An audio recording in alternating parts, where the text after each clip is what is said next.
નમસ્કાર મિત્રો, star education તરફથી હું હાર્દિક છાટવાર આપ સૌનું સ્વાગત કરું છું. મિત્રો, અમારી ચેનલ ઉપર દરેક પ્રકારની સ્પર્ધાત્મક પરીક્ષાનો સિલેબસ છે કવર કરી લેવામાં આવશે. આથી જો તમે અમારી ચેનલના લેક્ચરને ડેઇલી રેગ્યુલર ફોલો કરશો તો તમે કોઈ પણ પ્રકારની ગવર્મેન્ટ એક્ઝામ છે એને પાસ કરી જ લેશો. મિત્રો, તમને અમારા લેક્ચર પસંદ આવતા હોય તો જરૂરથી લાઈક કરજો, શેર કરજો અને સબસ્ક્રાઇબ કરવાનું પ્લીઝ ભૂલતા નહીં. નમસ્કાર મિત્રો, લાસ્ટ ટાઈમ મેં જે જીપીએસસી ક્લાસ 1-2 રિક્રુટમેન્ટનો વિડીયો મૂકેલો હતો એમાં એક વ્યુઅર્સે પૂછેલું હતું કે શું કોલેજના લાસ્ટ યરમાં હોય તે પણ જીપીએસસીની એક્ઝામ એટેન્ડ કરી શકે, અને જો કરી શકે તો એના માર્ક કઈ રીતે ફિલ કરવું.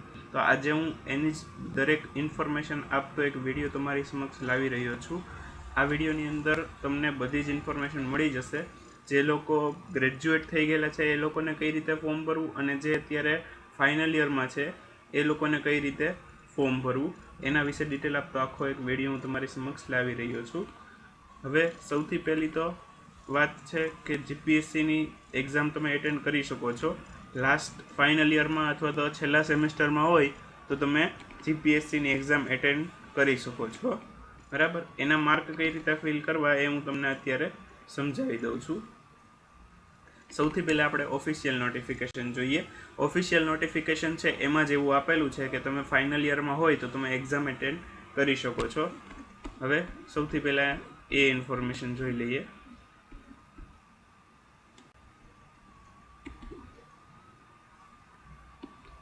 મિત્રો, હવે તમે અહીંયા જોઈ શકો છો જે બીજા નંબરનો મુદ્દો છે એમાં એવું લખેલું છે કે અરજીપત્રક સ્વીકારવાની છેલ્લી તારીખ સુધીમાં જો તમારા 20 વર્ષ પૂરા થઈ જતા હોય અને નિયત લાયકાતની પદવી છેલ્લા સેમેસ્ટર અથવા તો છેલ્લા વર્ષમાં પરીક્ષામાં ઉપસ્થિત થયેલ છે અથવા તો થનાર છે, જેનું પરિણામ પ્રસિદ્ધ થયેલ ના હોય તેવા લોકો પ્રિલિમ પરીક્ષા માટે અરજી કરી શકશે, પરંતુ તેઓએ જાહેરાતમાં દર્શાવેલ શૈક્ષણિક લાયકાતની પદવી મુખ્ય પરીક્ષાની અરજીની છેલ્લી તારીખ સુધીમાં પ્રાપ્ત થઈ ગયેલી હોવી જોઈએ.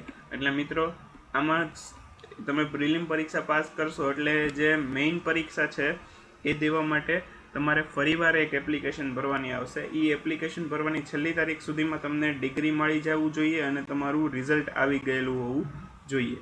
બરાબર, હજી એકવાર તમને થોડુંક સમજાવી દઉં છું શોર્ટમાં કે તમે એપ્લાય કરી શકો છો.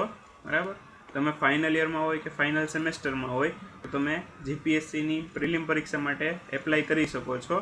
એનો એક અલગથી ઓપ્શન આપેલો જ છે ફોર્મ ફિલઅપ કરવા માટે, એ તમને હું હમણાં સમજાવી દઈશ.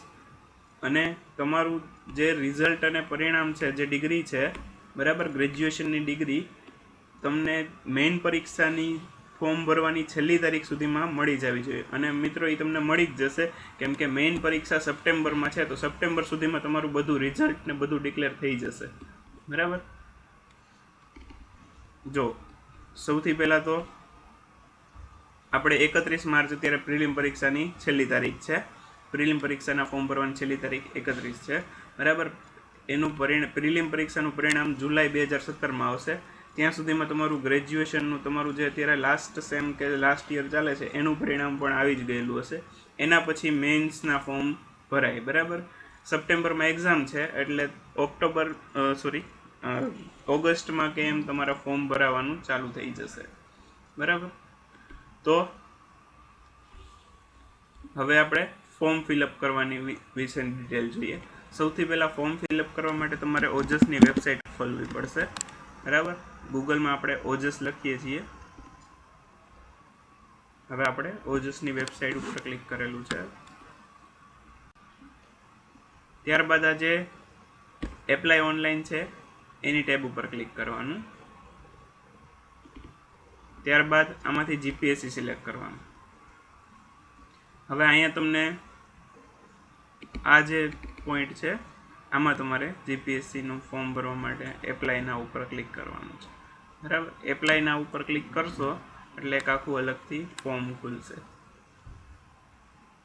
મિત્રો, લાસ્ટ ડેટ ખાસ યાદ રાખજો, 31 માર્ચ છે. એ પહેલાં તમે ફોર્મ ભરી લેજો. તો મિત્રો આ બધું તમને મોટાભાગની ડિટેલ ખ્યાલ જ હશે, એટલે હું થોડુંક સ્પીડમાં બોલી દઉં છું. અહીંયા સૌથી પહેલાં તમારી સરનેમ, પછી અહીંયા તમારું નામ, જેમાં માર્કશીટમાં હોય એ મુજબ તમારે નામને સરનેમને બધું લખવાનું છે. અહીંયા ફાધર અથવા હસબન્ડનું નામ, મેરિડ ગર્લ હોય તો હસબન્ડનું નામ. ત્યારબાદ મધર્સ નેમ, પછી અહીંયા એડ્રેસમાં તમારે જે પણ કાંઈ એડ્રેસ આવતું હોય તમારું પરમેનન્ટ હોય અથવા તો ટેમ્પરરી હોય, બરાબર. પ્રેઝન્ટ એડ્રેસ એટલે કે ટેમ્પરરી એડ્રેસ, તમે અત્યારે કંઈક બીજી જગ્યાએ રહેતા હોય, અને પરમેનન્ટ એડ્રેસ એટલે તમે અત્યારે હાલમાં, જો બે સેમ હોય તો કોપી આપી દેવાનું અહીંથી. ત્યારબાદ ડિસ્ટ્રિક્ટ જે હોય એ સિલેક્ટ કરી લેવાનું, પિનકોડ તમારો જે આવતો હોય સિટી મુજબ એ સિલેક્ટ કરી લેવાનું. ત્યારબાદ અહીંયા મોબાઈલ નંબર નાખવાનો રહેશે, બરાબર. એને એ જ મોબાઈલ નંબર ફરીવાર અહીંયા રીટાઈપ કરવાનો રહેશે. એવી જ રીતે ઈમેલ આઈડી અહીંયા લખવાનું રહેશે, અને એને એ જ ઈમેલ આઈડી અહીંયા ફરીવાર લખવાનું રહેશે. નેશનાલિટી બાય ડિફોલ્ટ ઇન્ડિયન જ રહેશે, સ્ટેટ ગુજરાત જ રહેશે, બરાબર. ત્યારબાદ જેન્ડર સિલેક્ટ કરવાની, મેલ ફિમેલ. ત્યારબાદ બર્થ ડેટ તમારી જે પણ કાંઈ હોય લિવિંગ સર્ટી મુજબ કે બર્થ ડેટનો પુરાવો હોય એ બર્થ ડેટ નાખવાની. ત્યારબાદ કેટેગરીઝ જોઈ લઈએ. તો જે કેટેગરી આવતી હોય, જનરલ હોય, એસસી હોય, એસટી હોય, એસસીબીસી હોય, જે કેટેગરી હોય એ સિલેક્ટ કરી લેવાની, અને એના તમારે જે પણ કાંઈ પુરાવાના સર્ટિફિકેટ નાખવાના હશે એ ટેપ ખુલી જશે તમારે, બરાબર. જનરલમાં કોઈ પુરાવાને એવું નાખવાનું હોતું નથી, એસસીબીસીને એવું કંઈ હોય તો કદાચ પુરાવા નાખવાની આવે છે. ત્યારબાદ મેરિડ અનમેરિડ જે સ્ટેટસ છે એ સિલેક્ટ કરી લેવાનું. ત્યારબાદ જો ફિઝિકલ ડિસેબિલિટી હોય તો જે પ્રકારની ડિસેબિલિટી હોય એ સિલેક્ટ કરી શકો છો, બાકી નોટ એપ્લિકેબલ ઉપર ચેક માર્ક આપી દેવાનું. ત્યારબાદ લેંગ્વેજીસ બધી સિલેક્ટ કરી લેવાની, હિન્દી, ઇંગ્લિશ, જે પણ કાંઈ રીડ રાઇટ બધામાં ચેક માર્ક આપી જ દેવાનું મિત્રો, બરાબર. બધામાં રાઇટ આપી જ દેવાનું, આવી રીતે બધામાં રાઇટ આપી જ દેજો,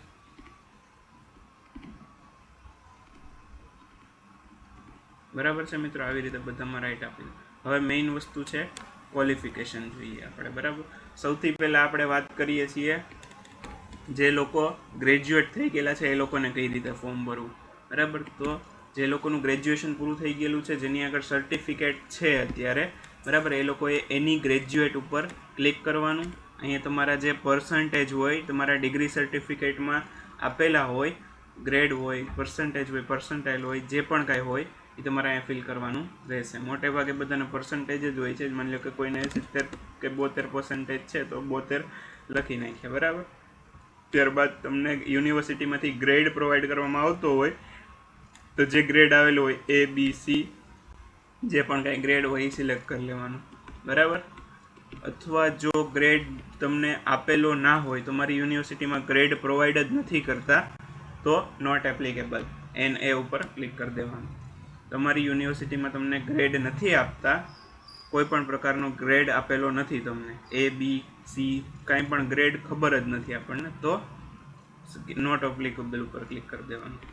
ત્યારબાદ ડિસ્ટિંક્શન છે, ફર્સ્ટ ક્લાસ છે, સેકન્ડ ક્લાસ છે, મિત્રો આ મોટે ભાગે બધાને આપેલા જ હોય છે કે 70 ઉપર હોય તો ડિસ્ટિંક્શન હોય, બરાબર. ત્યારબાદ એનાથી નીચે હોય તો ફર્સ્ટ ક્લાસ હોય, એવી રીતના બધાને આપેલા જ હોય છે. ડિગ્રી સર્ટિફિકેટમાં આપેલું જ હોય છે એ બધી માહિતી, બરાબર. અને જો એ પણ ન હોય તો નોટ એપ્લિકેબલ ઉપર ક્લિક કરી દેવાનું, અથવા હોય તો જે પણ કાંઈ તમને આપેલું હોય, ડિસ્ટિંક્શન હોય, ફર્સ્ટ ક્લાસ હોય, સેકન્ડ ક્લાસ હોય, એ સિલેક્ટ કરી લેવાનું રહેશે, બરાબર. એક્ઝામ બોડીની અંદર તમારી યુનિવર્સિટીનું નામ લખવાનું રહેશે, બરાબર. તમારી જે પણ કાંઈ, માની લો કે કોઈની ગુજરાત યુનિવર્સિટી છે, બરાબર, તો ગુજરાત યુનિવર્સિટી,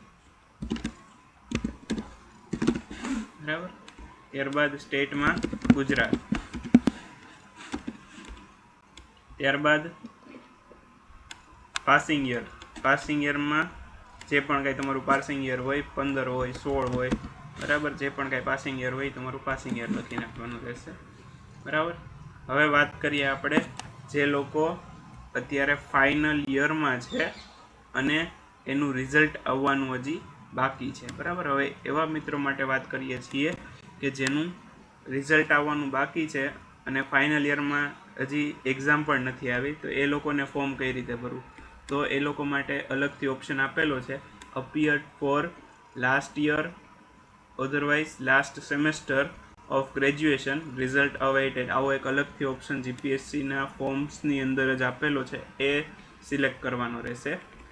પર્સન્ટેજની અંદર 0, બરાબર. પર્સન્ટેજની અંદર તમારે 0 લખવાનું રહેશે, બરાબર. ત્યારબાદ ગ્રેડની અંદર નોટ એપ્લિકેબલ, ક્લાસની અંદર પણ નોટ એપ્લિકેબલ.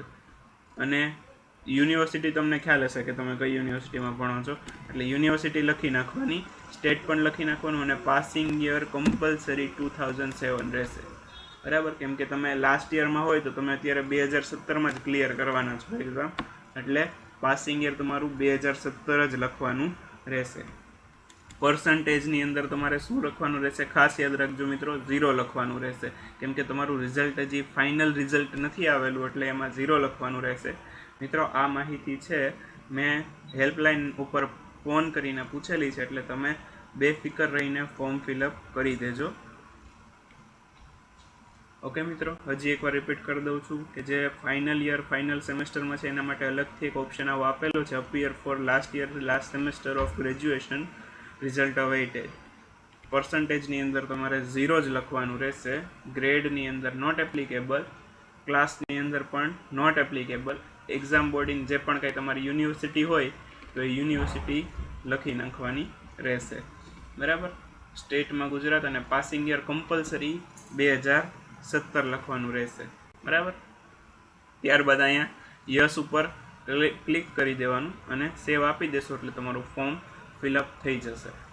ઓકે મિત્રો, ત્યારબાદની જે બધી પ્રોસેસ છે એ તો મોટે ભાગે તમને આવડતી હશે કે ફોટોગ્રાફ અપલોડ કરવાનો છે, પછી કન્ફર્મ એપ્લિકેશન ઉપર ક્લિક કરવાનું રહેશે, અને ચલણ કાઢવાનું રહેશે, અને ફી તમારે પોસ્ટ ઓફિસમાં જમા કરાવી શકો છો તમારે, બરાબર. તો મિત્રો, ફોર્મ ભરવાની છેલ્લી તારીખ હજી એકવાર રિપીટ કરી દઉં છું કે ફોર્મ ભરવાની છેલ્લી તારીખ 31 માર્ચ છે, તો એ પહેલાં તમે પ્લીઝ ફોર્મ ફિલઅપ કરી લેજો. તો મિત્રો, આશા રાખું છું કે તમને બધી જ ડિટેલ બરાબર સમજાઈ ગઈ હશે, અને છતાં પણ તમને કંઈક ક્વેશ્ચન હોય તો તમે કોમેન્ટ બોક્સમાં લખીને અમને પૂછી શકો છો.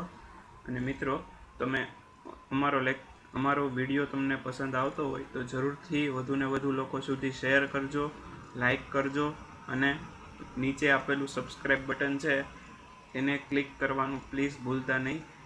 સબસ્ક્રાઈબના બટન ઉપર ક્લિક કરી અમારી ચેનલને સબસ્ક્રાઈબ કરી લેજો, જેથી તમને અમારી ડેઇલી અપડેટ્સ છે, ડેઇલી ઇન્ફોર્મેશન જે પણ કંઈ નવી આવતી હોય છે એ તમારા સુધી પહોંચતી રહે. થેન્ક યુ મિત્રો.